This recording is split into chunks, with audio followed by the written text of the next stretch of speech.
Jemaat dijemput berdiri.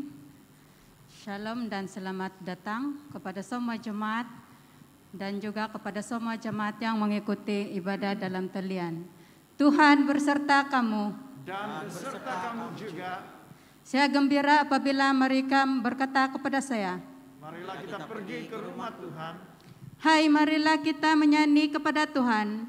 Marilah kita bersorak dengan sukacita kepada Juru Selamat yang Maha Kuasa. Allah itu roh. Kita harus menyembah Dia dalam roh dan kebenaran.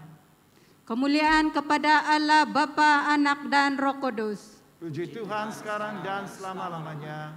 Amin. Haleluya, Kristus telah bangkit. Ya, sesungguhnya Tuhan telah bangkit. Haleluya. Doa untuk kesucian semua. Ya Allah yang Maha Kuasa, semua hati manusia terbuka di hadapan Tuhan. Semua keinginannya diketahui oleh-Mu, dan daripadamu tiada rahasia yang tersembunyi. Sucikanlah niat hati kami dengan ilham Roh Kudus-Mu, supaya kami boleh mengasihi-Mu dengan sempurna dan memuliakan nama-Mu yang kudus dengan selayaknya. Melalui Yesus Kristus Tuhan kami. Amin. Pujian gloria semua. Kemuliaan kepada Allah di tempat yang maha tinggi, dan damai sejahtera kepada umat-Nya di bumi. Tuhan Allah, Raja di syurga, Allah dan Bapa yang Maha Kuasa, kami menyembah Engkau, kami bersyukur kepadamu, kami memuji Engkau sebab kemuliaan-Mu. Tuhan Yesus Kristus, Anak Tunggal Bapa, Tuhan Allah, Domba Allah, yang menanggung dosa dunia, kasihanilah kami. Engkau yang duduk di sebelah kanan Allah Bapa, terimalah doa kami. Tuhan sejala yang kudus, Engkau sejala Tuhan, Engkau sejala yang maha tinggi, Yesus Kristus dengan Roh Kudus, dalam kemuliaan Allah Bapa. Amin. Haleluya. Mari kita bersorak-sorai bagi Tuhan kita. Haleluya.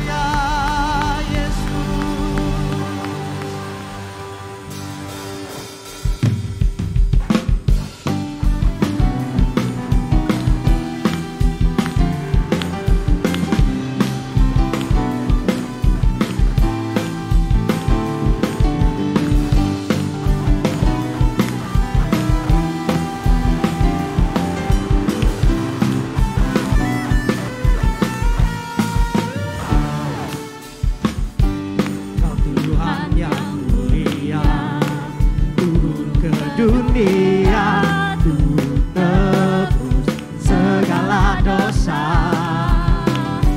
Kau beri keselamatan, beri kesempatan, kasih-Mu mengubahkan. Jika ku akui semua dosaku, maka Kau adalah setia dan adil, bukan mengampuni dan sucikan dari segala yang jahat. Tak mahu ku hidup bagi dunia ini.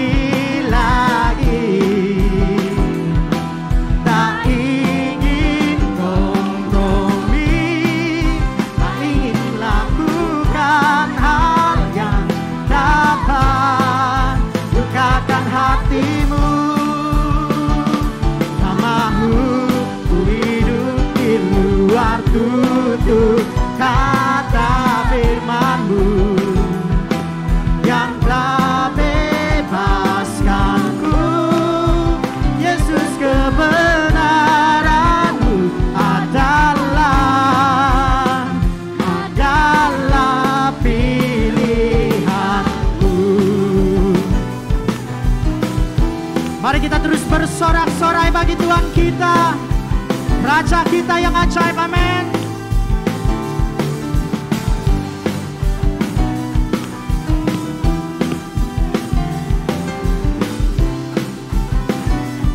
Mari semua siap, katakan bersama. Kau Tuhan yang mulia, turun ke dunia, tebus segala dosa. Kau beri keselamatan, beri kesempatan, kasih-Mu mengubahkan. Jika ku akui semua dosaku, maka Kau adalah setia dan hadir, bukan mengampuni dan sucikan dari segala yang jahat. Mari semua katakan bersama. Namamu ku hidup bagi dunia ini lagi, tak ingin kompromi, tak ingin lakukan hal yang dapat lukakan hatimu. Namamu ku hidup di luar tutur kata firman-Mu yang telah bebaskanku. Yesus, kebenaran-Mu adalah pilihanku. Yes, haleluya. Beri sorak-sorai bagi Tuhan kita.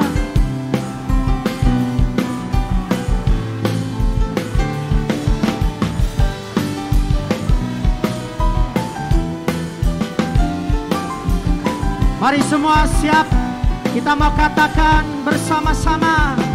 Namamu ku hidup bagi dunia ini lagi,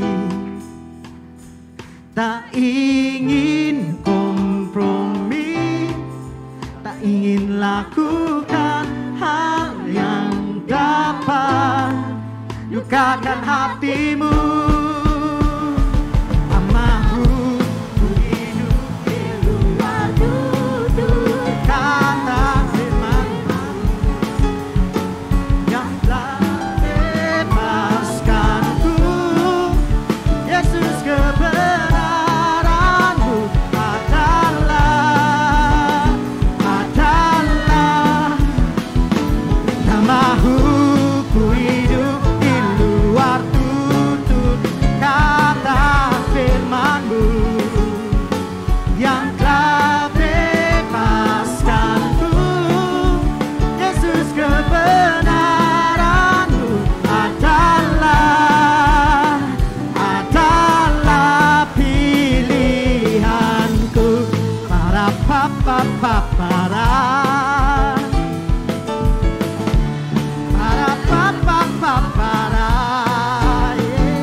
Mempersonaku, Kau angkatku dari gelap, kasih tulus memberi warna.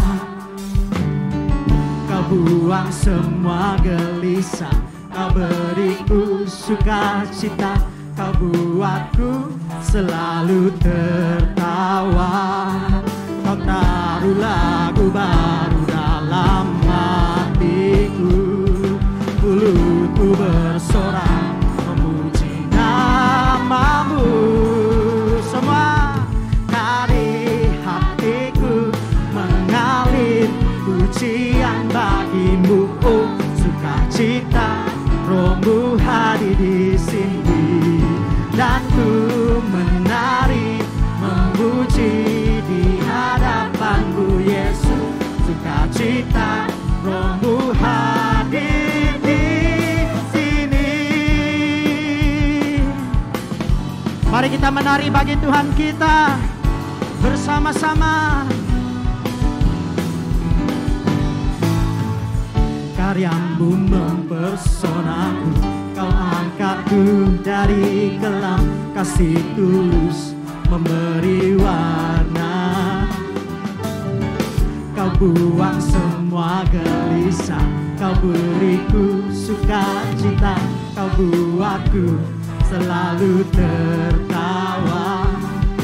Baru-baru dalam hatiku, mulutku bersorak memuji namamu. Dari hatiku mengalir pujian bagimu, oh sukacita, Rohmu hadir di sini, dan ku menari memuji di hadapanmu Yesus. Sukacita, Rohmu hadir di sini.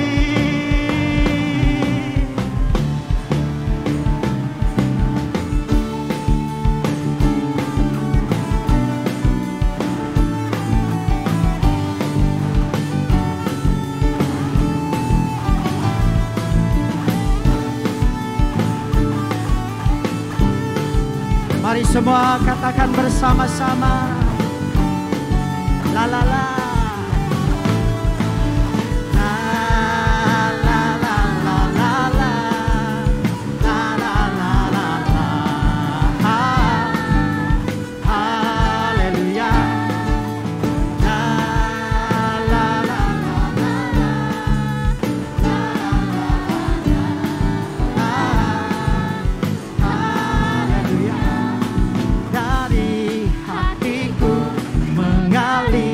Pujian bagimu, oh sukacita, Rohmu hadir di sini, dan ku menari memuji di hadapanmu Yesus.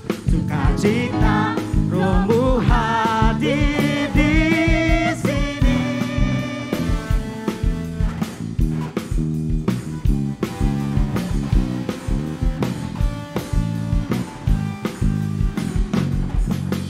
Sini,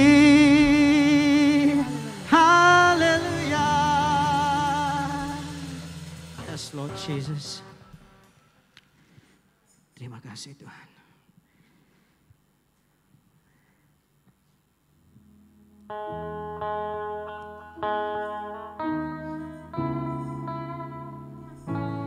Yes Lord Jesus. Engkaulah kekuatan kami Tuhan. Oh haleluya Yesus. Engkau yang terindah bagi kami ya Tuhan. Oh haleluya Yesus.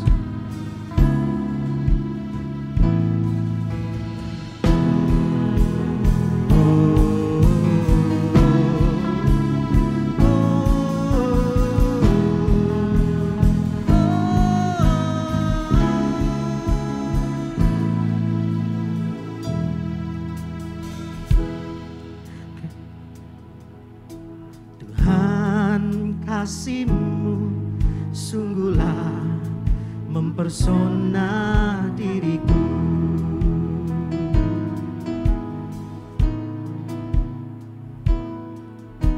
Tuhan kuasa-Mu sungguhlah menggetarkan hatiku.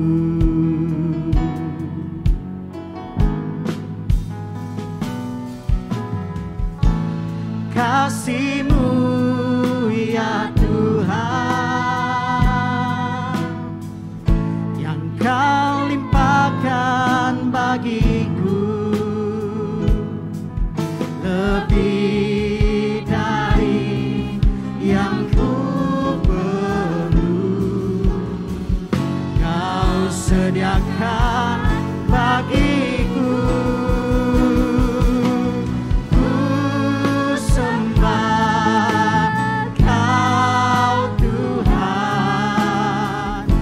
Sepanjang umur hidupku,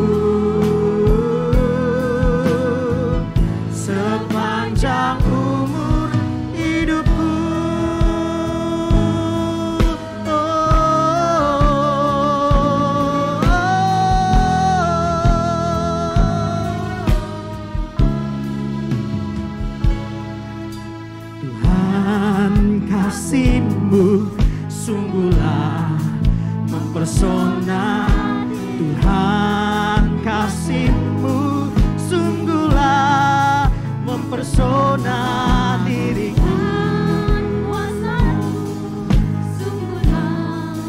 Menggetarkan hatiku. Kasih-Mu ya Tuhan, yang Kau limpahkan bagiku, lebih dari yang ku perlu. Kau sediakan bagiku. Ku sembah Kau Tuhan, sepanjang umur hidupku. Sepanjang umur hidupku, Kau mempesona bagiku. Sepanjang hidupku,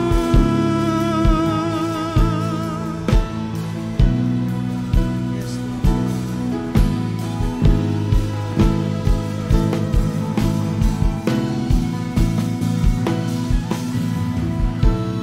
kasih-Mu ya Tuhan, yang Kau limpahkan bagiku, lebih dari yang ku perlu. Kau sediakan bagiku. Ku sembah Kau Tuhan, sepanjang umur hidupku. Sepanjang umur hidupku. Sepanjang umur hidupku.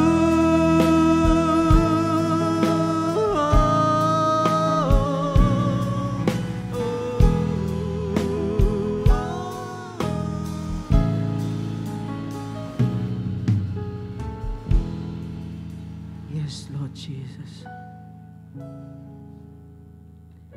Kami percaya Tuhan, pada pagi hari ini Tuhan kami dapat menyembah Engkau.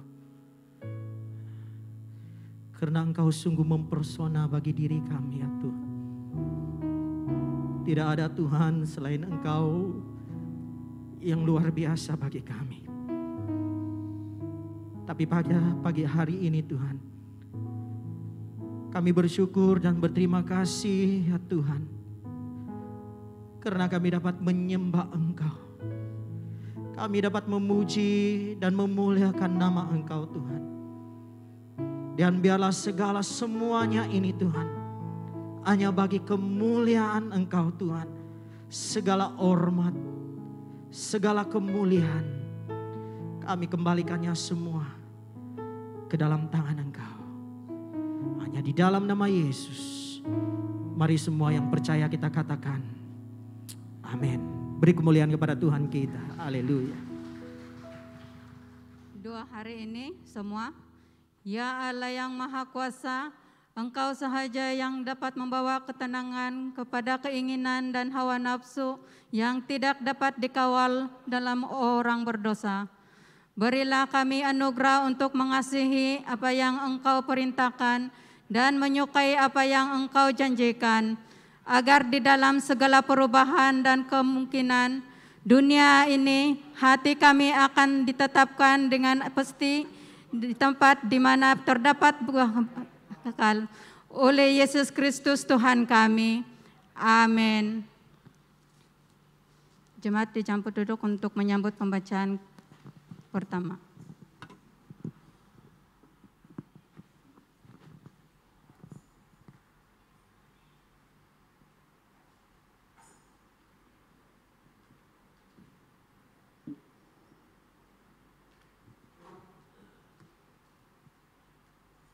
Pembacaan pertama diambil dari Kisah Para Rasul 26 ayat 19 sampai 29. Kisah Para Rasul 26 ayat 19 sampai 29. Firman Tuhan, sebab itu ia Raja Agripa, kepada penglihatan yang dari surga itu tidak pernah aku tidak taat. Tetapi mula-mula aku memberitakan kepada orang-orang Yahudi di Damsyik, di Yerusalem, dan di seluruh tanah Yudea, dan juga kepada bangsa-bangsa lain, bahwa mereka harus bertobat dan berbalik kepada Allah, serta melakukan pekerjaan-pekerjaan yang sesuai dengan pertobatan itu. Karena itulah orang-orang Yahudi menangkap aku di bait Allah dan mencoba membunuh aku.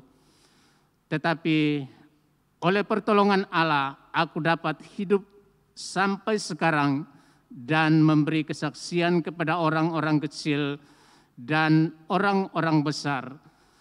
Dan apa yang diberitakan itu tidak lain daripada yang sebelumnya telah diberitahukan oleh para nabi dan juga oleh Musa, yaitu bahwa Mesias harus menderita sengsara dan bahwa ia adalah yang pertama yang akan bangkit dari antara orang mati, dan bahwa ia akan memberitakan terang kepada bangsa ini dan kepada bangsa-bangsa lain.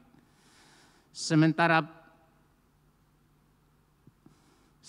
Paulus mengemukakan semuanya itu untuk mempertanggungjawabkan pekerjaannya, berkatalah Festus dengan suara keras, "Engkau gila, Paulus, ilmumu yang banyak itu membuat engkau gila."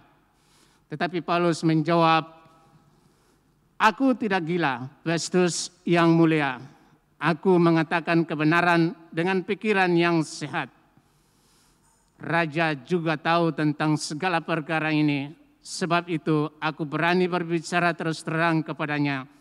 Aku yakin bahwa tidak ada sesuatu pun dari semuanya ini yang belum didengarnya, karena perkara ini tidak terjadi di tempat yang terpencil. Percayakah engkau, Raja Agripa, kepada para nabi? Aku tahu bahwa engkau percaya kepada mereka." Jawab Agripa, "Hampir-hampir saja kau yakinkan aku menjadi orang Kristen." Kata Paulus, "Aku mau berdoa kepada Allah supaya segera atau lama-kelamaan bukan hanya engkau saja, tetapi semua orang lain yang hadir di sini dan yang mendengarkan perkataanku menjadi sama seperti aku, kecuali belenggu-belenggu ini." Inilah firman Tuhan. Syukur kepada Allah. Jemaat dijemput berdiri untuk menyambut pembacaan Injil. Injil Kudus daripada Tuhan kita Yesus Kristus menurut Lukas 5 ayat 1 sampai 11. Semua ngomong Tuhan Yesus. Lukas 5 ayat 1 sampai 11. Pada suatu kali Yesus berdiri di pantai Danau Genesaret, sedang orang banyak mengerumuni dia hendak mendengarkan firman Allah. Ia melihat 2 perahu di tepi pantai. Nelayan-nelayannya telah turun dan sedang membasuh jalannya. Ia naik ke dalam salah satu perahu itu, yaitu perahu Simon, dan menyuruh dia supaya menolakkan perahunya sedikit jauh dari pantai. Lalu ia duduk dan mengajar orang banyak dari atas perahu. Setelah selesai berbicara, ia berkata kepada Simon, "Bertolaklah ke dalam tempat yang dalam dan tebarkanlah jalamu untuk menangkap ikan." Simon menjawab, "Guru, telah sepanjang malam kami bekerja keras dan kami tidak menangkap apa-apa. Tetapi karena Engkau menyuruhnya, aku akan menebarkan jala juga." Dan setelah mereka melakukannya, mereka menangkap sejumlah besar ikan sehingga jala mereka mulai koyak. Lalu mereka memberi isyarat kepada teman-temannya di perahu yang lain supaya mereka datang membantunya, dan mereka itu datang. Lalu mereka bersama-sama mengisi kedua perahu itu dengan ikan hingga hampir tenggelam. Ketika Simon Petrus melihat hal itu, ia pun tersungkur di depan Yesus dan berkata, "Tuhan, pergilah daripadaku karena aku ini seorang berdosa." Sebab ia dan semua orang yang bersama-sama dengan dia takjub oleh karena banyaknya ikan yang mereka tangkap. Demikian juga Yakobus dan Yohanes, anak-anak Zebedeus yang menjadi teman Simon. Kata Yesus kepada Simon, "Jangan takut, mulai dari sekarang engkau akan menjala manusia." Dan sesudah mereka menghela perahu-perahunya ke darat, mereka pun meninggalkan segala sesuatu lalu mengikut Yesus. Inilah Injil Kristus. Terpujilah Tuhan Yesus.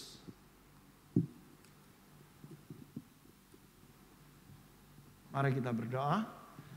Bapa di surga, kami bersyukur dan berterima kasih kepadamu karena Engkau sangat baik dalam hidup kami. Engkau membawa kami masuk ke dalam rumah-Mu sekali lagi, supaya kami boleh memuji dan menyembah Engkau, bertemu dengan Engkau secara pribadi.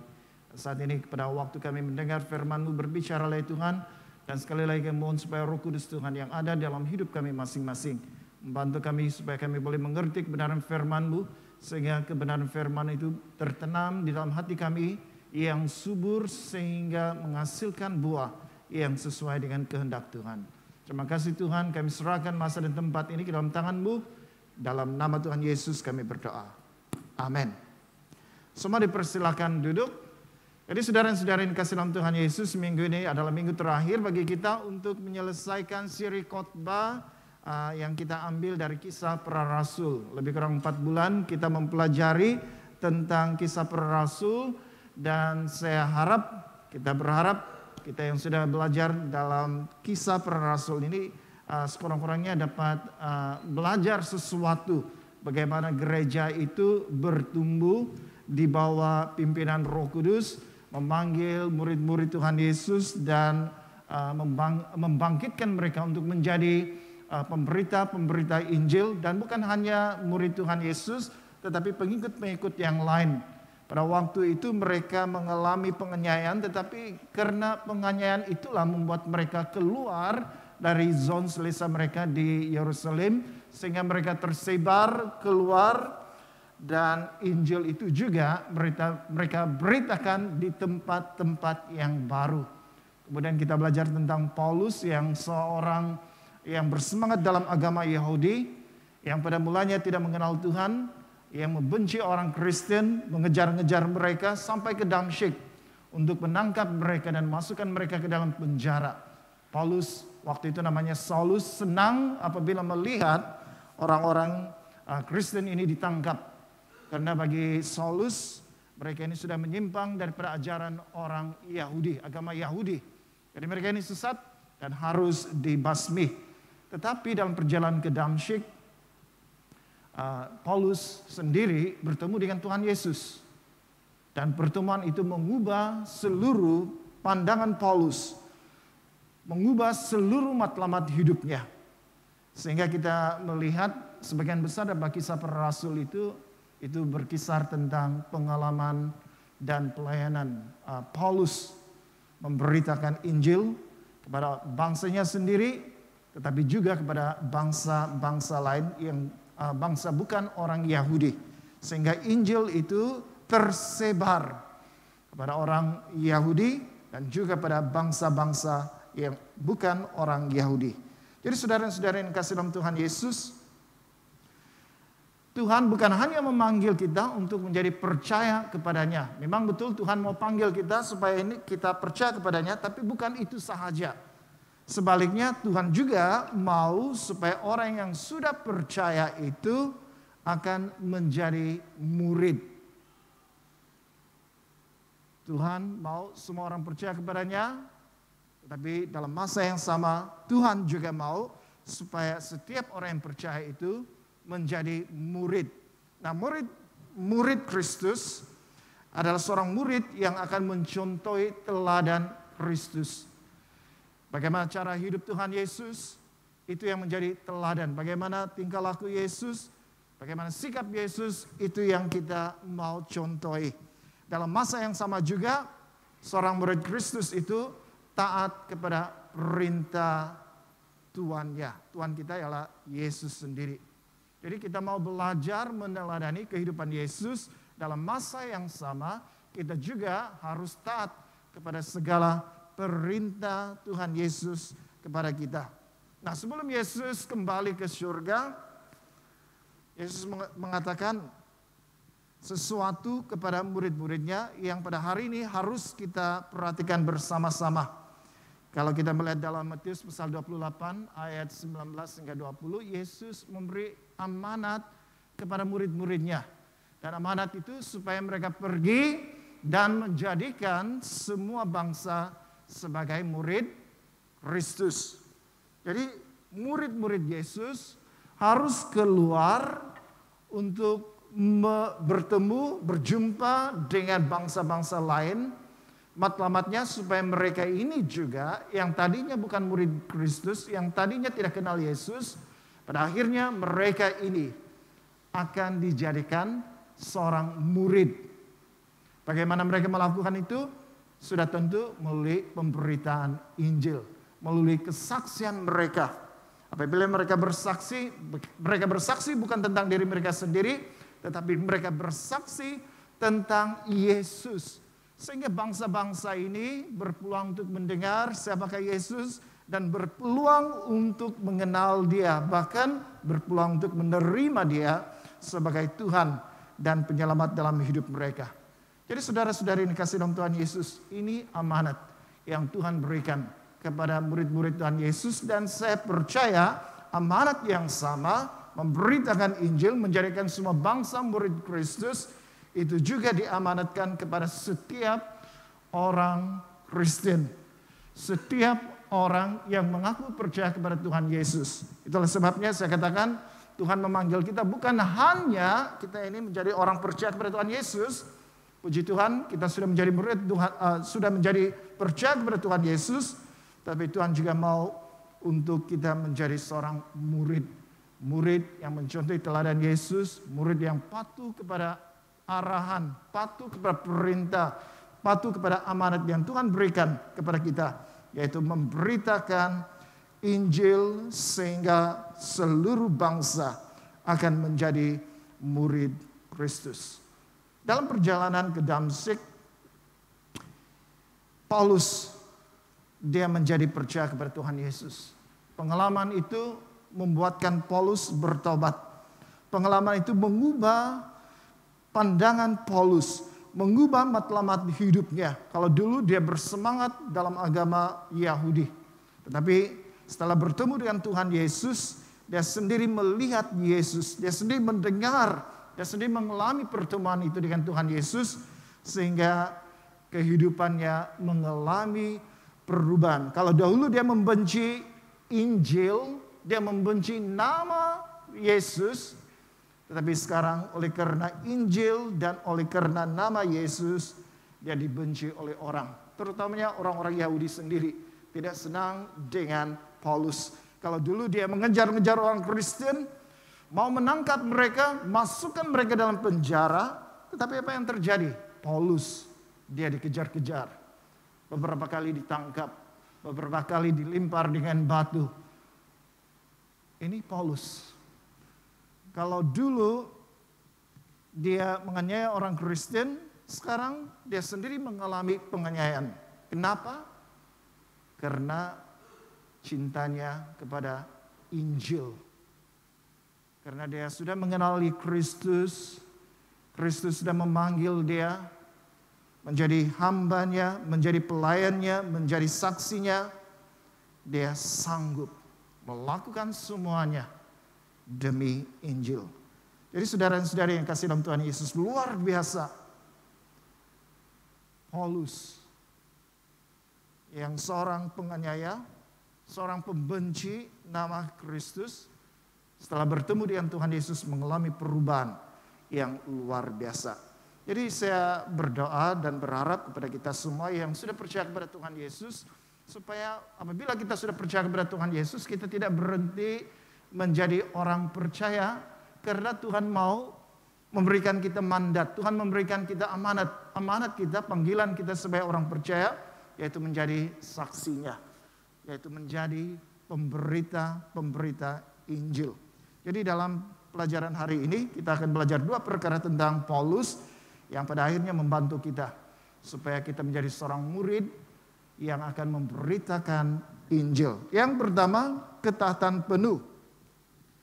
Nah, kalau kita lihat Kisah Rasul pasal 26 ayat 16 hingga 18. Tetapi sekarang bangunlah dan berdirilah. Aku menempatkan diri kepadamu untuk menetapkan engkau menjadi pelayan dan saksi tentang segala sesuatu yang telah kulihat daripadaku. Yang kau lihat daripadaku dan tentang apa yang akan kuperlihatkan kepadamu nanti. Aku akan mengasingkan engkau dari bangsa ini dan dari bangsa-bangsa lain. Dan aku akan mengutus engkau kepada mereka untuk membuka mata mereka supaya mereka berbalik dari kegelapan kepada terang dan dari kuasa iblis kepada Allah, supaya mereka oleh iman mereka kepadaku memperoleh pengampunan dosa dan mendapat bagian dalam apa yang ditentukan untuk orang-orang yang dikuduskan. Jadi saudara-saudara yang dikasihi oleh Tuhan Yesus, di hadapan Raja Agripa, Paulus menceritakan pengalaman bagaimana dia bertobat, bagaimana dia bertemu dengan Tuhan Yesus, dia bertobat dan menerima panggilan daripada Tuhan Yesus. Dalam ayat yang ke-16, Tuhan Yesus memanggil Paulus sebagai pelayan dan saksi. Paulus dipanggil Yesus sebagai pelayan atau sebagai hamba dan sebagai saksi. Jadi sebagai pelayan, sebagai hamba Kristus, apa yang diperintahkan oleh majikannya harus diikuti. Dan sebagai seorang saksi, dia memberitakan, menyaksikan apa yang dia lihat dan apa yang Tuhan Yesus akan nyatakan kepada dia dalam pelayanannya kemudian. Jadi saudara-saudara yang kasih dalam Tuhan Yesus, Yesus mengasingkan Paulus dalam ayat yang ke-17 daripada bangsa Yahudi dan bangsa-bangsa bukan Yahudi, dan kemudian mengutus Paulus kepada mereka. Jadi Yesus memanggil Paulus menjadi pelayan, menjadi saksi, dan dia dihususkan, diasingkan dihususkan untuk tugas itu. Dia akan diutus kepada bangsa bukan Yahudi dan juga bangsa Yahudi. Dan untuk apa? Ini misi yang harus Paulus lakukan. Yaitu dalam ayat yang ke-18 dikatakan membuka mata supaya mereka berbalik dari kegelapan kepada terang dan dari kuasa iblis kepada Allah. Berbalik. Pada waktu dia memberitakan Injil itu akan membuka mata orang yang mendengarnya supaya mereka berbalik daripada kegelapan kepada terang, daripada kuasa iblis kepada Allah. Dengan arti kata yang lain, kalau berbalik ini maksudnya bertobat. Setelah mendengar Injil, mereka bertobat. Mereka berbalik kepada Allah. Dan dikatakan lagi supaya mereka ini oleh iman kepadaku. Iman kepada Kristus. Karena iman kepada Kristus itu mereka akan memperoleh pengampunan dosa dan mendapat bagian dalam apa yang ditentukan untuk orang-orang yang dikuduskan. Bagian apa yang ditentukan itu yaitu hidup kekal. Apabila mereka ini yang mendengar Injil, mata mereka terbuka, mereka bertobat, mereka ini percaya kepada Tuhan Yesus, maka mereka mengalami pengampunan dosa dan menerima hidup kekal. Nah, inilah misi yang Paulus harus lakukan untuk memberitakan Injil supaya orang bertobat dan orang percaya kepada Tuhan Yesus. Kemudian kalau kita melihat ayat yang ke-19 hingga 20 di hadapan Raja Agripa. Sebab itu ya Raja Agripa, kepada penglihatan yang dari surga itu tidak pernah aku tidak taat. Tetapi mula-mula aku memberitakan kepada orang-orang Yahudi di Damsyik, di Yerusalem, dan di seluruh tanah Yudea. Dan juga kepada bangsa-bangsa lain. Bahwa mereka harus bertobat dan berbalik kepada Allah serta melakukan pekerjaan-pekerjaan yang sesuai dengan pertobatan itu. Jadi di hadapan Raja Agripa, karena Paulus diadili, ini pengadilan yang kelima, di hadapan Raja Agripa, Paulus mengatakan, kepada penglihatan yang dari surga itu tidak pernah aku tidak taat. Penglihatan dari surga maksudnya pertemuan dia dengan Yesus. Karena tiba-tiba ada cahaya yang terang, Paulus bersama dengan orang-orang yang bersamanya tersungkur. Lalu Paulus sendiri mendengar suara, Saulus, Saulus, mengapa engkau menganiaya aku? Kemudian Saulus bertanya, siapakah engkau Tuhan? Akulah Yesus yang engkau aniaya. Ini penglihatan yang dilihat sendiri, yang dialami sendiri oleh Paulus. Dia mengatakan di sini penglihatan yang dari surga. Nah, penglihatan itu dia katakan tidak pernah aku tidak taat. Dengan arti kata yang lain, dalam penglihatan itu Tuhan menetapkan dia, mengasingkan dia, memanggil dia menjadi pelayan dan saksi untuk memberitakan Injil, membuka mata orang supaya mereka bertobat dan mereka percaya kepada Tuhan Yesus supaya mereka menerima pengampunan dosa dan kehidupan kekal. Untuk semua ini Paulus mengatakan di hadapan Raja Agripa, aku tidak pernah tidak taat kepada panggilan yang Tuhan sudah berikan kepadanya. Dengan arti kata yang lain, Paulus taat kepada panggilannya. Ketika Tuhan memanggil dia, Paulus taat. Karena kita melihat dalam ayat yang ke-20, mula-mula datang ke Damsyik untuk menangkap orang Kristen di sana. Tetapi apa yang berlaku? Dia ditangkap oleh Tuhan Yesus ketika dia dibawa ke Damsyik. Apa yang dilakukannya di sana? Tetapi mula-mula aku memberitakan kepada orang-orang Yahudi di Damsyik. Tadinya mau menangkap orang Kristen, dia membenci Injil. Sekarang dia memberitakan Injil. Dan orang-orang Yahudi di Damsyik pun heran. Jangan-jangan dia ini memasang perangkap. Mereka tidak percaya kepada Paulus. Karena mereka tahu siapa pribadi orang ini. Orang ini mau mengejar-ngejar orang Kristen. Tetapi apa yang mereka dengar waktu itu? Saulus atau Paulus memberitakan Injil. Kemudian di Yerusalem juga Paulus memberitakan Injil, bahkan di seluruh tanah Yudea dan juga kepada bangsa-bangsa lain.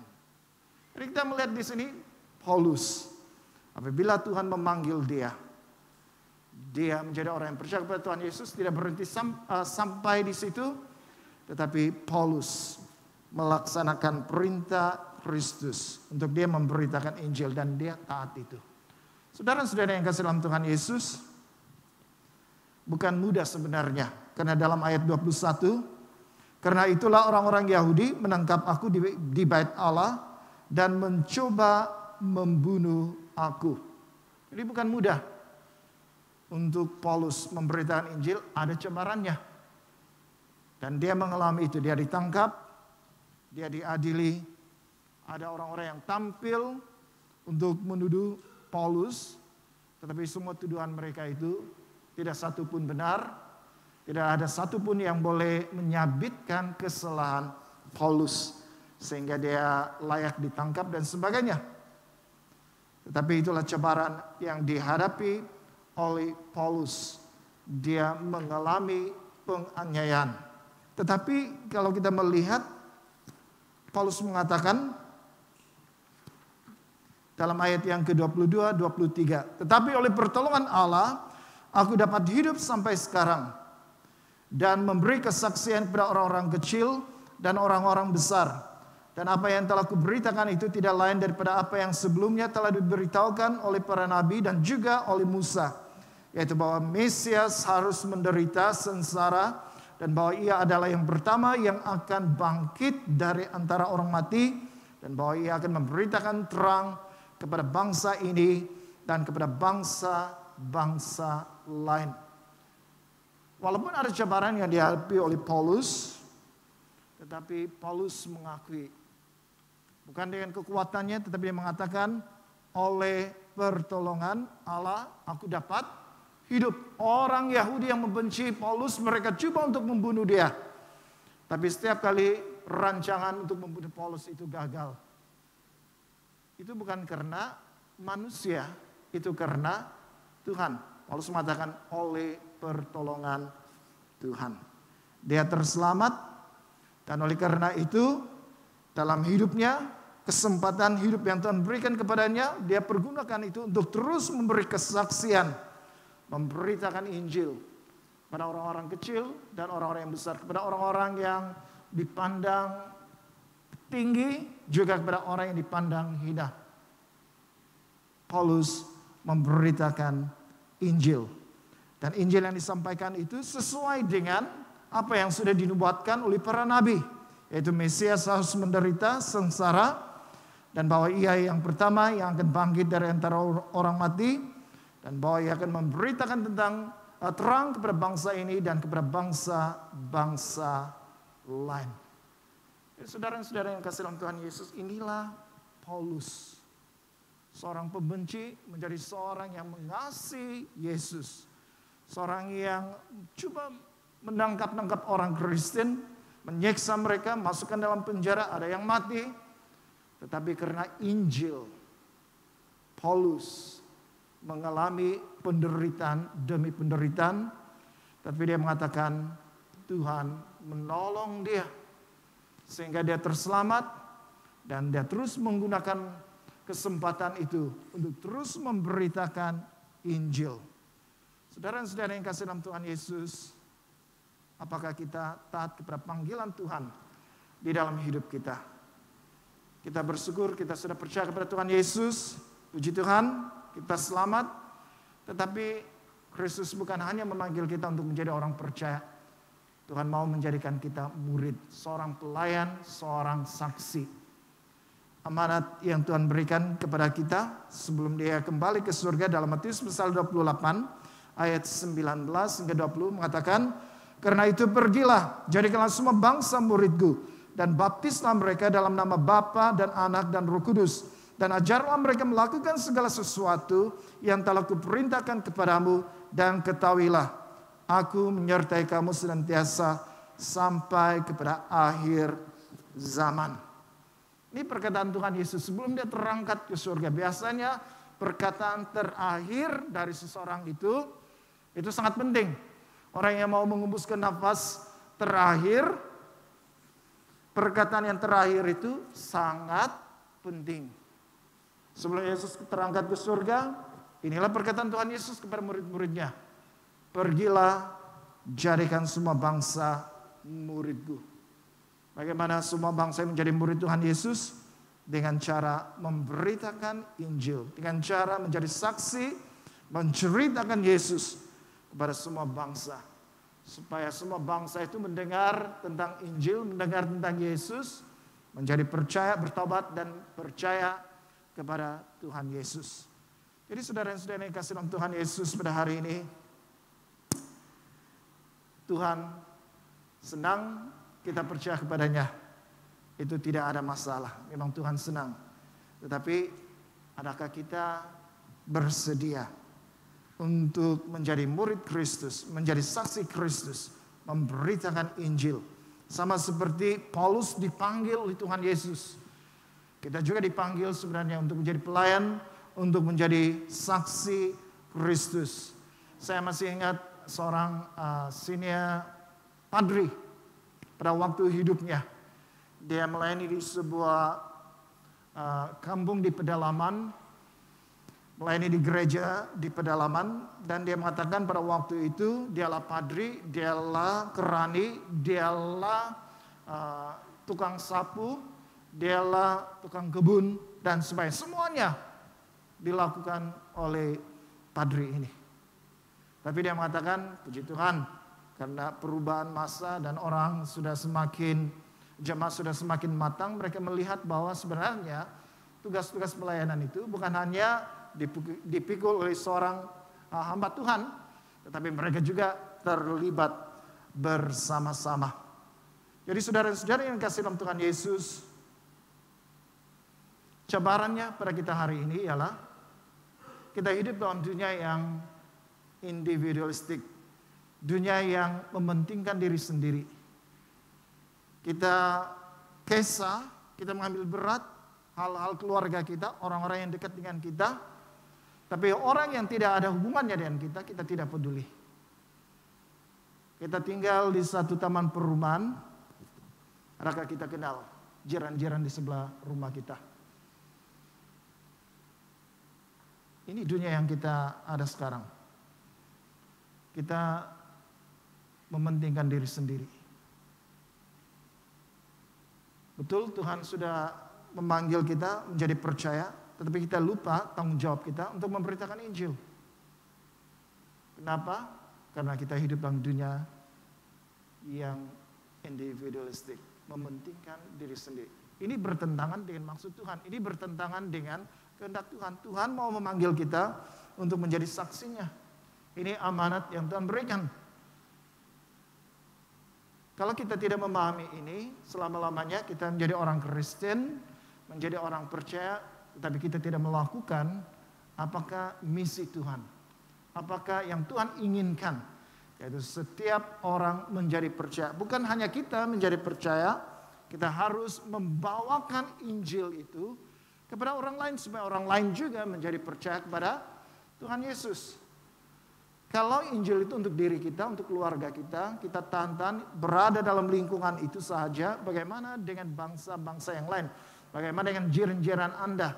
Bagaimana dengan orang-orang kenalan kita ataupun mungkin orang-orang yang baru? Bagaimana Injil itu boleh sampai kepada mereka? Kalau kita tidak menyaksikan Injil itu kepada mereka. Hanya apabila kita sadar bahwa kita bukan hanya dipanggil menjadi percaya kepada Tuhan Yesus, puji Tuhan, tetapi kita juga sadar bahwa setiap orang yang percaya itu ada amanat, ada mandat yang Tuhan berikan, yaitu untuk menyaksikan dia kepada orang lain. Jadi mungkin ada yang berpikir, saya tidak tahu bagaimana mau bersaksi. Saudara-saudara yang kasih Tuhan Yesus, untuk jemaat di Good Samaritan ini, masih ingat kira-kira 2 minggu yang lalu dalam khotbah Kenan, kita disuruh bawa pen. Apa yang kita buat waktu itu? menceritakan tentang kesaksian kita. Sebelum kita percaya, semasa kita percaya, dan selepas kita percaya. Inilah kesaksian. Jadi tidak ada alasan bagi jemaat di Good Samaritan ini mengatakan saya tidak tahu bagaimana bersaksi. Sudah diajarkan. Sudah diajarkan kepada jemaat. Hanya yang mau ditanya, adakah kita ada hati mau taat kepada perintah Tuhan ataupun tidak? Adakah kita hanya mementingkan diri sendiri atau kita juga melihat orang lain yang belum kenal Tuhan Yesus yang akan binasa karena dosanya?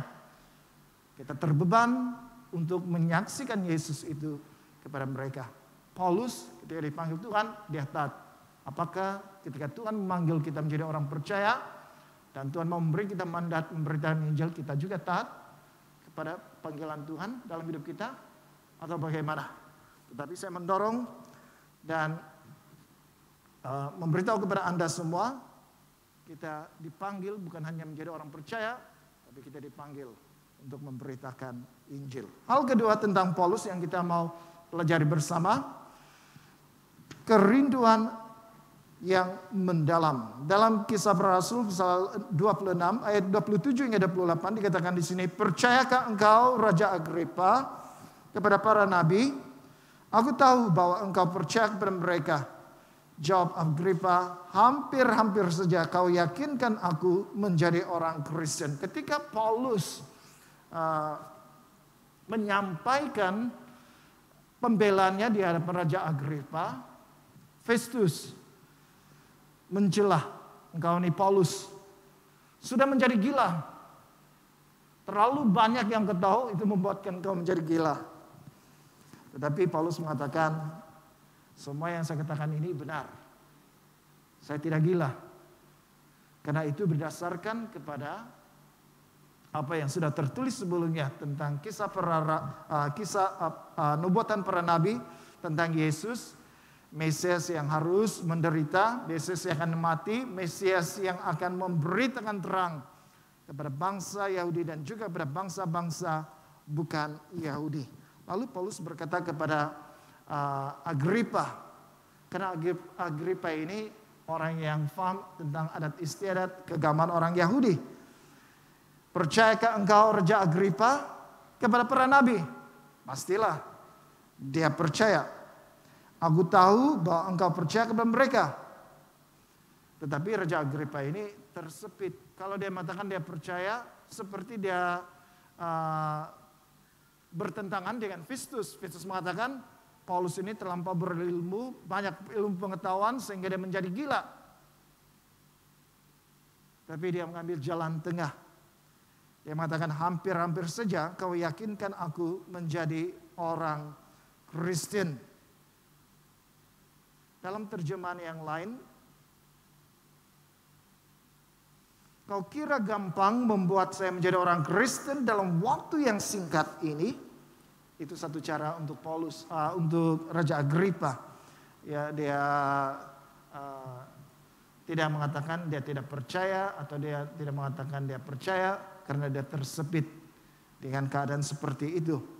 Tetapi perhatikan dalam ayat ke-29, kata Paulus, aku mau berdoa kepada Allah supaya segera atau lama kelemahan, bukan hanya engkau saja tetapi semua orang lain yang hadir di sini dan yang mendengarkan perkataanku menjadi sama seperti aku.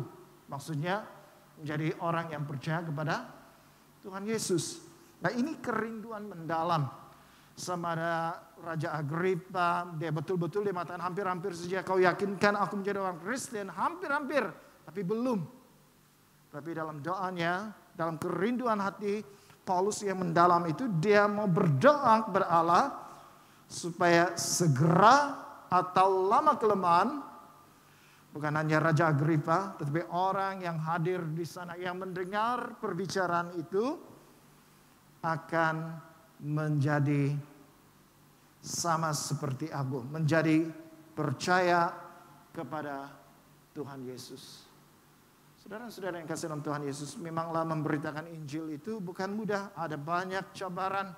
Kita memberitakan Injil belum tentu kita diterima dengan baik, disambut dengan baik.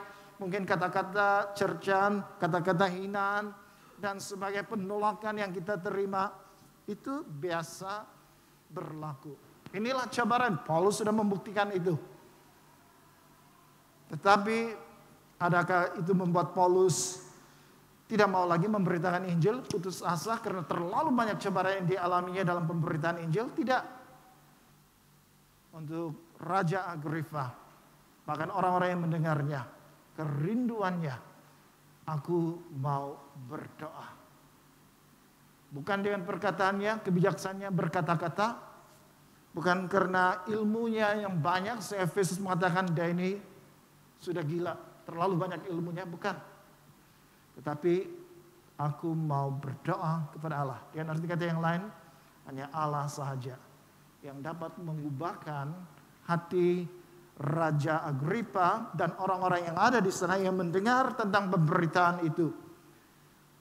Kerinduan Paulus supaya mereka ini menjadi percaya kepada Tuhan Yesus. Jadi saudara-saudara yang kasih dalam Tuhan Yesus, dalam doa kita itu ada kuasanya. Kalau kita mengatakan doa orang yang benar, apalagi dengan yakin didoakan, sangat besar kuasanya.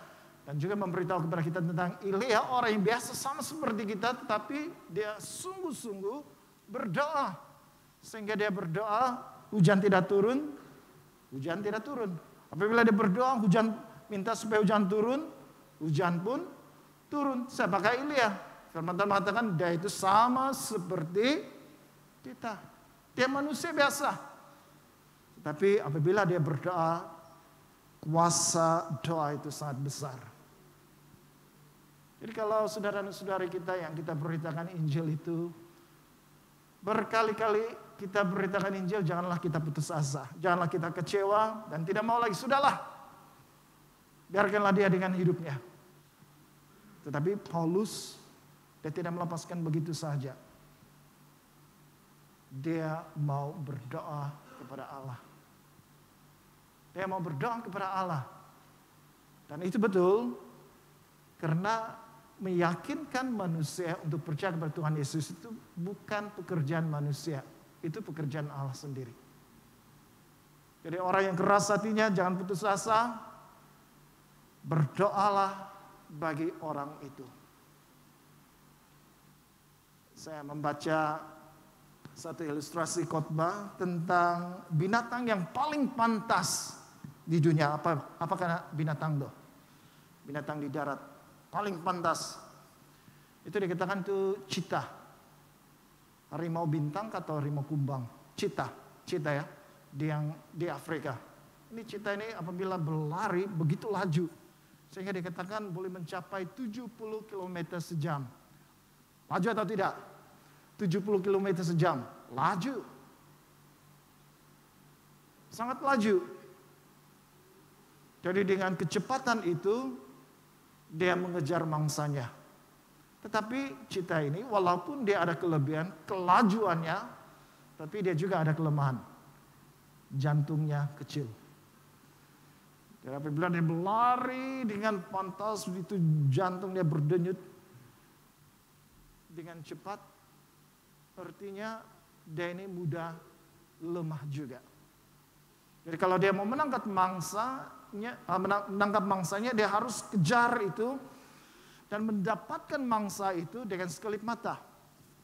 Tetapi kalau mangsanya itu berlari dan menghilang ke kiri ke kanan dalam masa yang panjang sedikit, akhirnya kita tidak boleh mengejarnya. Kenapa? Karena sudah kepenatan. Jadi kadang-kadang doa orang Kristen ini seperti cheetah. Mau yang cepat saja. Apabila berdoa, Tuhan biarlah orang ini percaya kepadamu. Mau saja secara instan. Mau saja secara segera orang itu menjadi percaya kepada Tuhan Yesus. Tetapi kenyataannya kadang-kadang orang yang belum percaya Tuhan Yesus, kita sudah berdoa untuk orang itu. 1 kali, 2 kali, 3 kali, bahkan berkali-kali. Tapi nampaknya orang itu belum mau bertobat. Orang itu belum terbuka hatinya.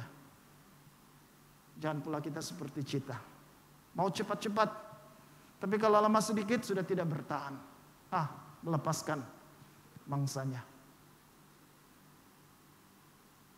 Jadi dalam hal berdoa, Berdoa perlu ketahanan. Berdoa perlu ketekunan. Berdoa sehingga sesuatu terjadi. Push. Pray until something happen. Berdoa hingga sesuatu terjadi, berlaku. Jadi ini kerinduan Paulus. Mungkin dia tidak dapat menjangkau Raja Agrippa pada waktu itu dan juga orang-orang di situ, tidak apa. Dia tidak putus asa. Dia berdoa kepada Tuhan. Mungkin pada waktu kita memberitakan Injil, orang itu menolak. Tidak apa. Kita mau berdoa kepada Tuhan. Biar Tuhan yang melakukan. Saya juga pernah mendengar cerita tentang seorang ibu. Dan ini orang yang mencintai Tuhan. Setiap minggu dia berusaha untuk pergi gereja. Tapi suaminya ini bukan seorang Kristen. Dan ada waktunya suaminya ini tidak senang apabila ibu ini pergi ke gereja. Dan apa yang terjadi? Apabila balik dari gereja, ibu ini selalu disakiti. Tetapi ibu ini terus berdoa, memohon kepada Tuhan supaya pada akhirnya hati suaminya itu akan terbuka dan percaya kepada Tuhan Yesus. Dia mulai berdoa, dan berdoa. Bukan dalam sekelip mata, doanya dijawab oleh Tuhan. Kira-kira 40 tahun kemudian, barulah suaminya menjadi orang yang percaya kepada Kristus. Bagaimana kalau ibu ini sudah berdoa 4 bulan, 4 tahun, Tuhan belum juga buka hati suaminya dan dia putus asa. Dan dia membiarkan begitu saja. Apa yang terjadi kepada suaminya? Karena pada akhirnya 40 tahun, kira-kira 40 tahun kemudian, barulah suaminya menjadi percaya kepada Tuhan Yesus. Kalau ada kerinduan yang dalam hati kita, kita tidak akan mudah putus asa. Tapi kita akan terus berdoa. Sehingga orang yang kita mau memberitakan Injil itu terbuka hatinya. Mari kita berdoa. Bapak dan Saudara, terima kasih untuk hari ini.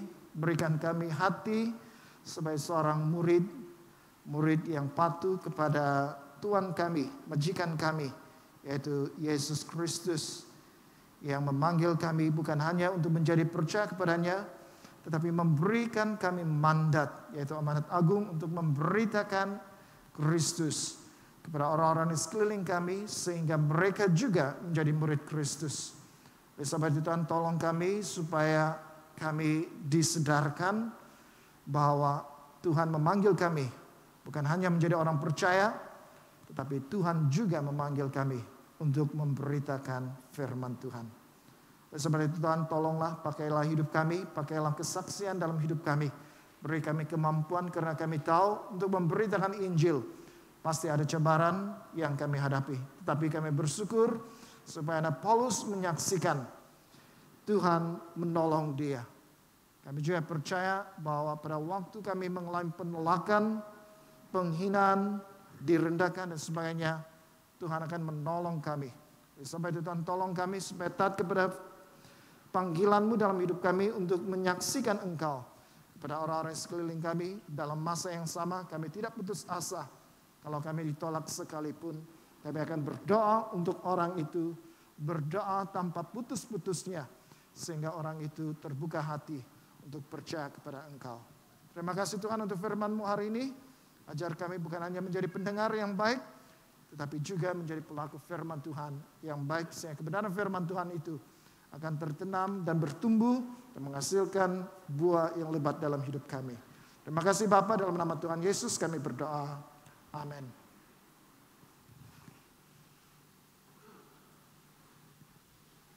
Jemaat dijemput berdiri. Pengakuan iman nation. Saya percaya kepada Allah yang Esa, Bapa yang Maha Kuasa, Pencipta langit dan bumi, yang dapat dilihat dan yang tidak dapat dilihat. Saya percaya kepada Tuhan Yesus Kristus, Anak Tunggal Allah yang kekal dipernakan oleh Bapa, Allah daripada Allah, terang daripada terang, Allah benar daripada Allah benar. Dia dipernakan bukan dijadikan, sebab dia satu dengan Bapa. Maka segala sesuatu dijadikan olehnya untuk kita manusia dan untuk keselamatan kita.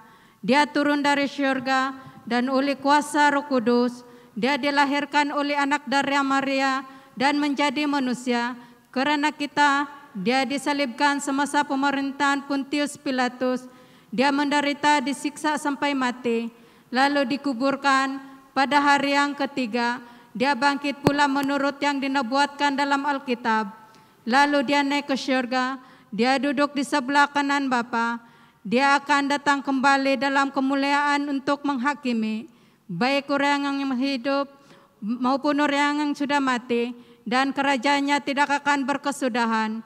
Saya percaya kepada Roh Kudus, yaitu Tuhan dan pemberi hidup, yang datang daripada Bapa dan Anak, serta dengan Bapa dan Anak. Dia disembah dan dipermuliakan. Dia telah berfirman melalui nabi-nabi. Saya percaya kepada gereja sedunia yang kudus, dan pada rasul-rasul itu. Saya mengaku satu baptisan akan mendatangkan pengampunan dosa. Saya menantikan kebangkitan orang mati dan kehidupan dalam dunia yang akan datang. Amin. Semua jemaat dipersilakan duduk. Ada beberapa pengumuman yang kita mau perhatikan bersama. Tapi sebelum itu kita mau mengalu-alukan saudara dan saudari kita yang kali pertama datang ke gereja. Adakah di tengah-tengah kita yang kali pertama datang ke gereja? Bolehkah Anda angkat tangan supaya kami boleh berkenalan dengan Anda? Saya kira 1, 2, 3 silang angkat tangan. Orang yang kali pertama datang ke gereja. Oh, ada di tengah-tengah kita, di hadapan. Ya, mari kita berikan tepukan untuk. Jadi kami sangat berbesar hati mengalu-alukan Anda yang sudah datang kali pertama di gereja. Kalau Anda tidak ada tempat beribadah, sila ingat baik-baik bahwa gereja Good Samaritan ini terbuka untuk Anda beribadah di sini setiap minggu. Kami senang hati bersama-sama dengan Anda. Jadi pengumuman yang kita mau perhatikan bersama, kita ada dana pengubahsuaian dewan dan gereja. Dewan sudah selesai, gereja juga sudah selesai, tetapi masih ada kos yang perlu ditampung. Jadi Anda yang mau menyumbang silakan menyumbang. Kalau Anda ada masukkan ke dalam sampul, Anda boleh tulis juga untuk dana pengubahsuaian supaya diketahui dana itu untuk apa? Untuk persembahan kah, persepuluhan kah, atau untuk dana pengubahsuaian dewan dan gereja. Nah, untuk bulan 5 nanti kita ada satu perayaan keamatan gawai. Kita adakan dalam bentuk kebaktian pada 30 hari bulan Mei jam 11 pagi di gereja Good Samaritan. Jadi mungkin kita akan buka pendaftaran supaya kita tahu berapa orang yang akan hadir untuk tempat makanan ya. Sebab kalau kita agak-agak kita tidak tahu berapa yang hadir. Jadi nanti kita akan buka untuk pendaftaran. Sila mendaftar di sana supaya kami boleh tahu berapa jumlah orang yang akan datang. Supaya setiap yang datang itu kita ada makanan yang akan disediakan untuk diberikan kepada Anda sebagai oleh-oleh ya. Jadi nanti kita akan bermusyawarah dengan semua pemimpin-pemimpin untuk perayaan keamatan gawai ini. Dan saya harap waktu itu waktu cuti kan, mungkin ada yang belum dibenarkan untuk rentas daerah. Jadi mungkin Anda ada di sini. Jadi kami mendorong Anda untuk bersama-sama dengan kami untuk turut serta dalam perayaan keamatan gawai. Dan mulai minggu ini kita juga ada pelayanan sekolah minggu, pelayanan kanak-kanak yang sudah mulai diadakan secara fisikal. Mereka adakan di Dewan serentak dengan kebaktian kita di sini. Jadi bagi ibu bapak yang masih belum membawa anak-anak ke gereja, bawalah mereka karena mereka bukan di sini, tetapi mereka akan menyertai pelayanan kanak-kanak semasa kebaktian serentak diadakan ya. Jadi selesai kebaktian ini, ibu bapak pergi ke sana untuk jemput anak Anda, bawa pulang. Jadi untuk minggu-minggu berikutnya pertemuan ini akan diadakan. Untuk kelompok pemuridan, bagi Anda yang belum ada tempat atau belum termasuk dalam dimiliki oleh satu-satu kelompok pemuridan, kita ada lebih kurang 6 kelompok dewasa, 1 muda-mudi, dan 1 kanak-kanak. Jadi Anda boleh menghubungi semua pemimpin-pemimpin karena setiap pemimpin ada kuasanya masing-masing. Kalau Anda berada dalam kuasaan itu, Anda boleh menghubungi. Ada telepon yang diadakan di sana. Jadi kita berharap pemimpin-pemimpin yang lain sudah lama belum mulai ya. Jadi kita harap mulai untuk minggu ini atau minggu depan dan minggu-minggu seterusnya. Jadi untuk pengumuman yang lain sila perhatikan sendiri dalam buletin Anda. Jadi masa ini adalah masa bagi kita untuk berdoa syafaat. Jemaat Tuhan, mari kita sama-sama berdoa syafaat untuk kesyukuran gereja, diosis, Sabah dan negara. Mari kita sama-sama berdoa. Tuhan, kami memuji dan bersyukur untuk pimpinan Tuhan dalam hidup kami karena Tuhan memberi petunjuk dan mengajar kami cara hidup yang seharusnya kami jalani dan menasihati mata kami supaya tertuju kepada Tuhan. Tuhan, kami mau berdoa juga untuk gereja. Kami mau berdoa untuk persiapan kami menyambut kebaktian perayaan keamatan pada 30 Mei agar Tuhan menyertai dan melindungi semua hamba-hamba Tuhan yang terlibat dalam persiapan perayaan keamatan ini supaya semuanya terlaksana dengan luar biasa. Tuhan, kami mau berdoa juga untuk semua pasukan pujian penyembahan dan multimedia di ketiga-tiga jemaah agar Tuhan memberi hikmat semasa mereka melayani. Kami berdoa agar lebih ramai lagi yang committed datang dan melayani di bahagian pelayanan ini. Biarlah Tuhan terus menyelidiki hati kami dan menjamah hati kami agar lebih ramai lagi hamba-hamba Tuhan yang dibebani untuk melayani di dalam ketiga-tiga jemaah. Tuhan, kami mau berdoa juga untuk Yesus.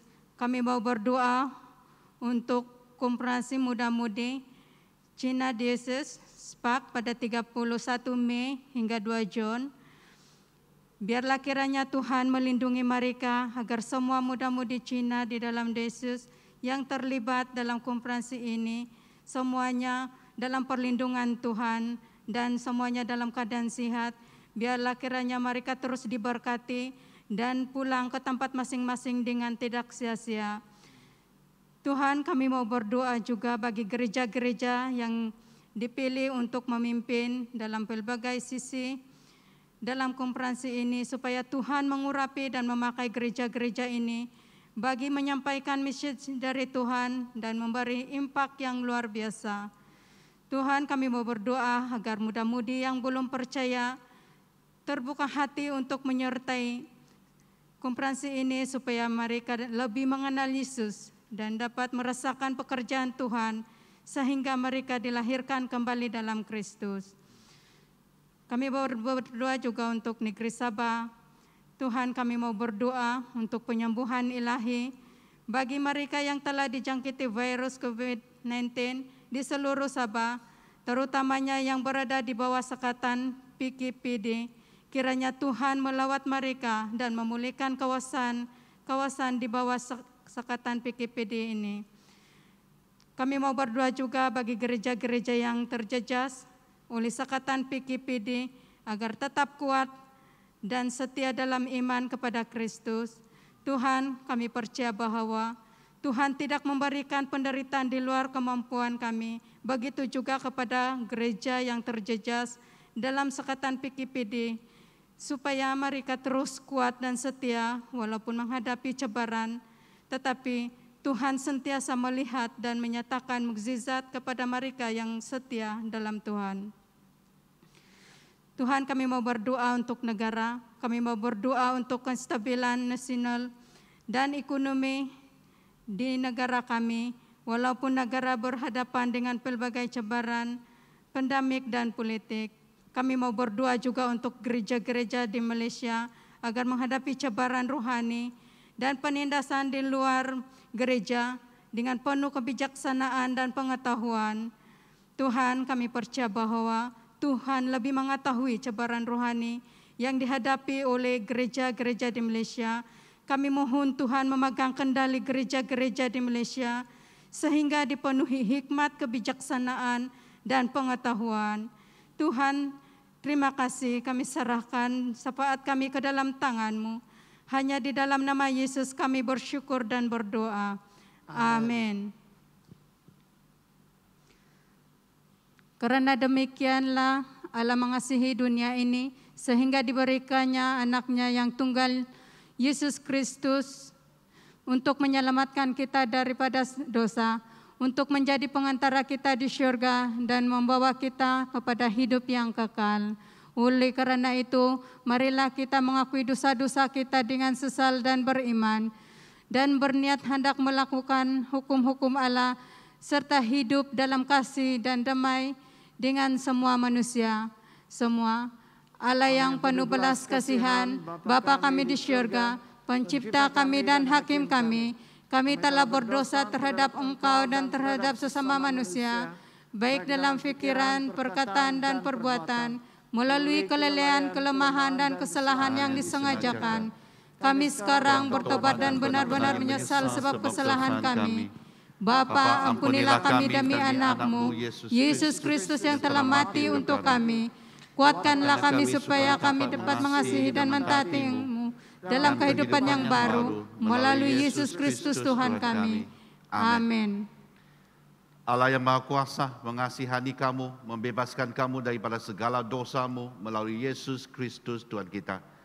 Dia meneguhkan dan menguatkan kamu untuk pelayanannya dengan kuasa Roh Kudus dan memelihara kamu dalam kehidupan yang kekal. Amin. Saya jemput Anda berdiri bersama-sama. Sekarang kerana kita telah diberdamaikan dengan Allah sebab iman dan mengalami kesejahteraan dengan Allah dengan perantaraan Yesus Kristus Tuhan kita. Oleh yang demikian, kita mesti berdamai di antara satu sama lain di dalam tubuh Kristus. Biar damai sejahtera Tuhan selalu beserta dengan kamu.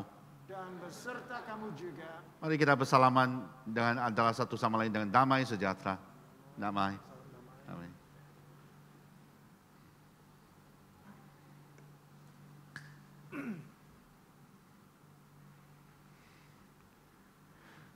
Saudara-saudari dalam Kristus, angkatlah hatimu. Kami mengangkatnya kepada Tuhan. Marilah kita mengucap syukur kepada Tuhan Allah kita. Adalah patut untuk bersyukur dan pujian kepada Dia. Bukan saja patut, bahkan adalah kewajiban kita dan kegembiraan kita selalunya dan di mana-mana saja mengucap syukur dan pujian Bapa yang Maha Kuasa, Pencipta langit dan bumi. Dan sekarang kami bersyukur sebab kebangkitannya yang mulia dari tempat kematian. Pada kematiannya, Dia telah membinasakan maut. Dan oleh kebangkitannya, Dia telah memulihkan kehidupan kekal kepada kami. Sebab itu, kami turut memuji Engkau bersama dengan suara malaikat-malaikat dan penghulu-penghulu malaikat dan semua kaum syurga yang selalu memuji dan membesarkan nama-Mu yang mulia itu. Kudus, kudus, kuduslah Tuhan, Allah daripada segala kuasa dan keperkasaan, surga dan bumi penuh dengan kemuliaan-Mu. Hosana bagi yang maha tinggi. Saya menjemput Anda duduk dan siapkan diri untuk menerima jamuan kudus. Semua kemuliaan kepadamu, Bapa kami yang di surga, sebab di dalam kemurahan-Mu, Engkau menyerahkan anak-Mu yang tunggal, Yesus Kristus, untuk disiksa dan mati di atas kayu salib untuk penebusan kami. Di situ Dia telah membuat perdamaian yang penuh untuk dosa-dosa seisi dunia dan mempersembahkan dirinya sendiri sebagai korban satu kali saja untuk segala dosa kami. Dia telah menentukan dan di dalam Injil-Nya memerintahkan kami untuk melanjutkan perjamuan ini sebagai peringatan abadi akan kematian-Nya yang sangat tinggi nilainya sampai Dia datang kembali. Dengarlah kami yang meminta dengan rendah hati, ya Bapa yang berkasihan, dan kurniakanlah supaya melalui kuasa Roh Kudus kami yang menerima kurnia ini, roti dan air anggur, menurut peraturan anak-Mu Yesus Kristus penyelamat kami, sebagai peringatan akan sengsara dan kematian-Nya, akan mendapat bahagian dalam tubuh dan darah-Nya yang sangat berharga itu.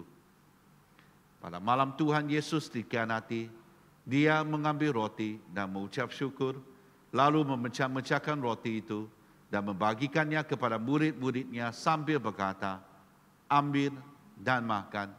Inilah tubuh aku yang diberikan untuk kamu. Buatlah demikian sebagai peringatan akan aku."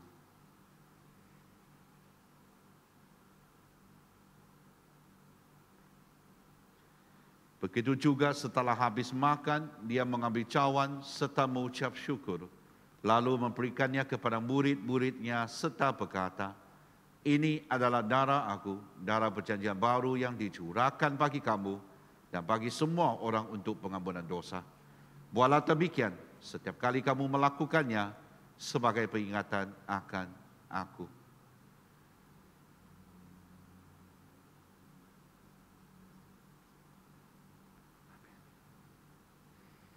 Sama-sama kita mengisytiharkan, Kristus telah mati, Kristus telah bangkit, Kristus akan datang lagi. Kita memecahkan roti ini untuk mendapat bahagian dalam tubuh Kristus. Walaupun kita ramai, kita adalah satu tubuh karena kita mendapat bagian dari satu roti. Berbahagialah mereka yang dijemput ke perjamuan domba. Marilah kita bersuka cita dan memuliakan Allah. Kurnia Allah adalah untuk jemaat Allah. Dekatilah dengan iman dan dengan rendah hati, terimalah roti dan air anggur ini sebagai peringatan bahwa Kristus mati untuk kamu, serta menerima Dia dalam hatimu dengan iman dan syukur. Amin.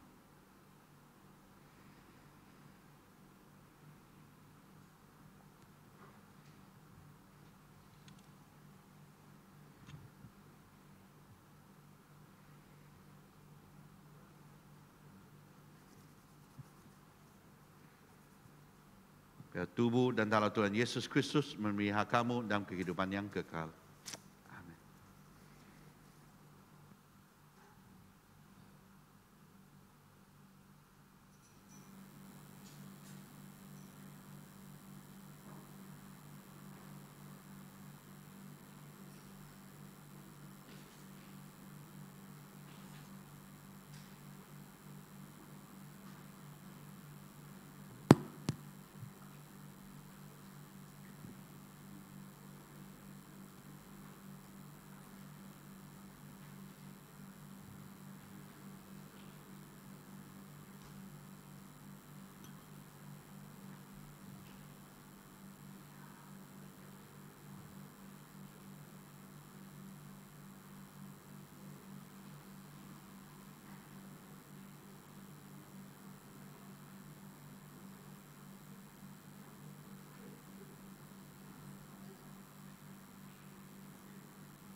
Mari kita berdoa bersama-sama. Bapa kami yang di surga, dikuduskan namamu, datanglah kerajaan-Mu, jadilah kehendak-Mu di bumi seperti di surga. Berikanlah kami pada hari ini makanan kami sehari-hari. Ampunilah kami akan dosa-dosa kami, seperti kami juga mengampuni orang yang bersalah kepada kami. Janganlah membawa kami ke dalam pencobaan, tapi lepaskanlah kami daripada yang jahat. Kerana Engkau yang mempunyai kerajaan, kuasa dan kemuliaan, sekarang dan selama-lamanya. Amin. Doa syukur. Allah kekal Bapa kami yang di surga, kami mengucapkan terima kasih kepadamu yang telah menerima kami sebagai anggota hidup anak-Mu, Yesus Kristus penyelamat kami. Kami mengucapkan terima kasih kepadamu yang telah memberi kami makanan rohani di dalam sakramen tubuh dan darahnya. Sekarang utuskanlah kami ke dalam dunia dengan damai, dan kurniakanlah kami kekuatan dan keteguhan hati untuk mengasihi dan melayani Engkau dengan sukacita dan hati yang ikhlas. Amin.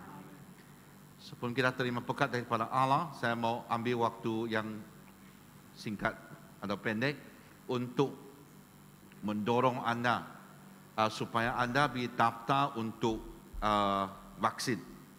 Okay. Ini adalah satu peluang dan juga saya percaya satu kemudahan yang telah disediakan oleh kerajaan dan untuk kepentingan dan juga keselamatan kita semua. Okay. Jadi bagi anda yang sudah ada memiliki IC yang di mana anda boleh daftar di MySejahtera, anda boleh daftar di MySejahtera. Bagi anda yang memiliki pasport, maksudnya anda bukan warga negara Malaysia, anda juga boleh daftar juga. Ada caranya. Okay. Dan juga di mana Katedral All Saints, mereka sedang membuat permohonan di mana waktunya dipastikan dia akan menjadi satu pusat untuk vaksinasi. Jadi maksudnya kita tidak perlu ke Dewan Persekutuan dan sebagainya, tapi ambil vaksin itu di gereja All Saints untuk satu jangka waktu yang panjang supaya semua jemaat akan lebih keutamaan dan supaya semua divaksinkan. Amin.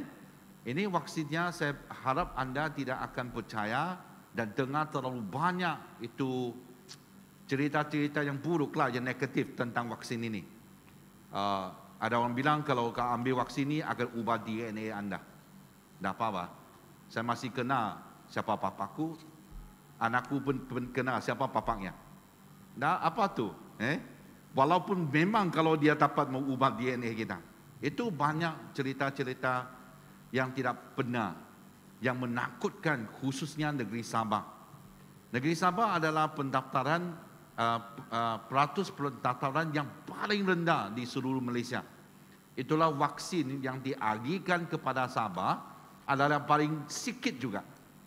Jadi saya mendorong kita semua untuk mencari peluang ini, ambil peluang ini dan daftarkan diri. Saya sudah daftar sudah, tunggu saja bila waktunya untuk saya divaksinkan. Ya, saya percaya di sini mungkin Anda yang agak berumur, warga emas sudah ada yang sudah mulai. Gereja juga ada yang sudah divaksinkan sudah. Saya Simon sudah ada, Simon sudah ya, dua dos, 1 dos ya. Tengok masih muda tu. Dengar dari kesaksian yang mereka sudah ambil vaksin itu dan mereka itu masih sihat. Di Israel ambil vaksin Pfizer juga, vaksin yang kita ambil. Israel baru saya cek lagi, di mana mereka sudah umum, di mana kalau kau keluar outdoor, di luar, bukannya di dalam dan di luar, kamu tidak perlu pakai pelitup muka sudah. Ya, 80% dewasanya telah divaksinkan. Sekarang mereka lihat case yang mereka ada pada bulan Januari 10,000 case satu hari. Sekarang sudah menurun sampainya 200 case sahaja dan tidak ada orang mati meninggal dunia sebab COVID-19. Jadi ini adalah satu caranya kita lindung diri dan lindung orang-orang yang bersekitaran kita, khususnya kalau di gereja. Kita mau lihat semua di sini, kita datang dalam keadaan yang selamat dan juga sehat dan terlindung. Amin. Jadi bagi Anda yang belum daftar itu, sila daftarkan diri secepat yang mungkin supaya sama-sama kita boleh divaksinkan dan kita boleh menjamin satu keadaan yang lebih rendah resikonya. Bukan bermaksud kamu telah divaksinkan itu kita boleh bebas begitu saja. Kita masih menjadi seorang yang membawa kuman. Kalau adalah, okay? Tapi ia akan pasti menurunkan peratus adapun tahap kematian dan juga yang di mana orang yang terjangkit itu tidak begitu senang akan dimasukkan ke hospital. Sekarang hospital tidak cukup katil.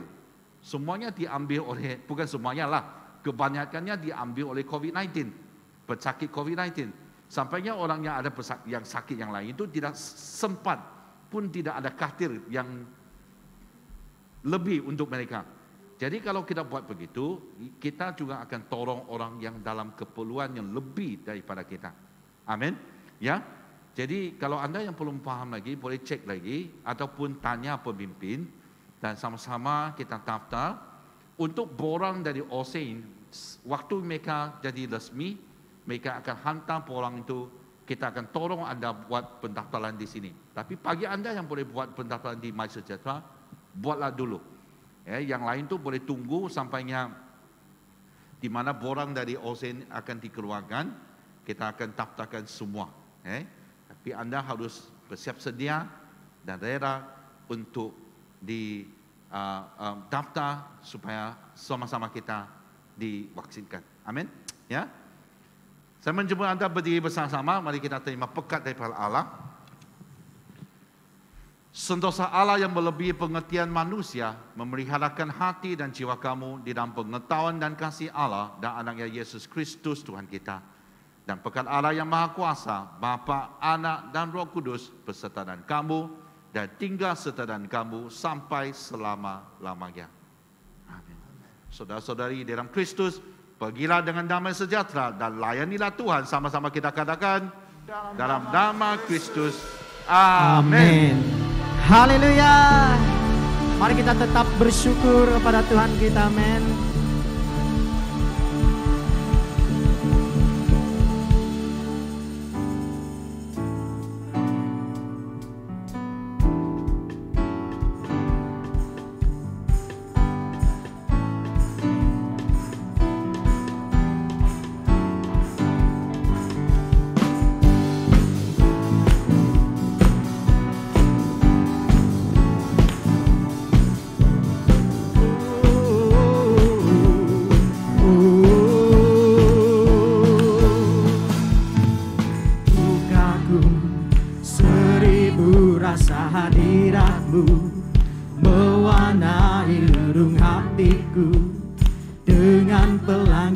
janjimu.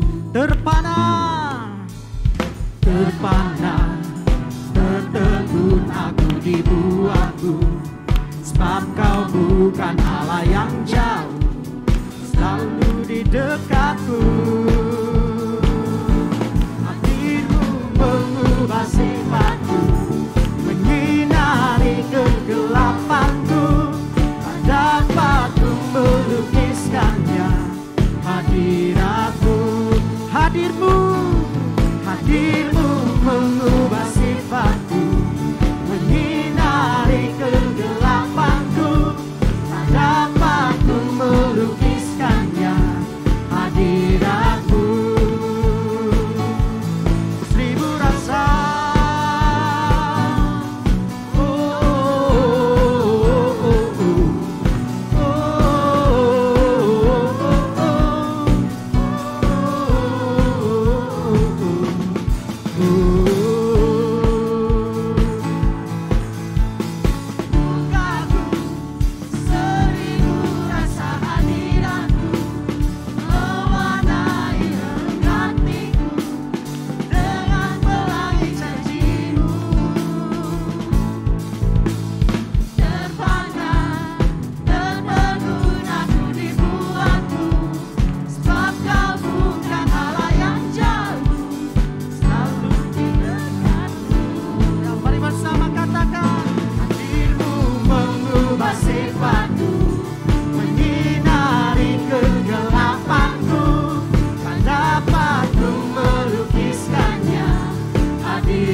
Haleluya, beri sorak-sorai bagi Tuhan kita. Haleluya.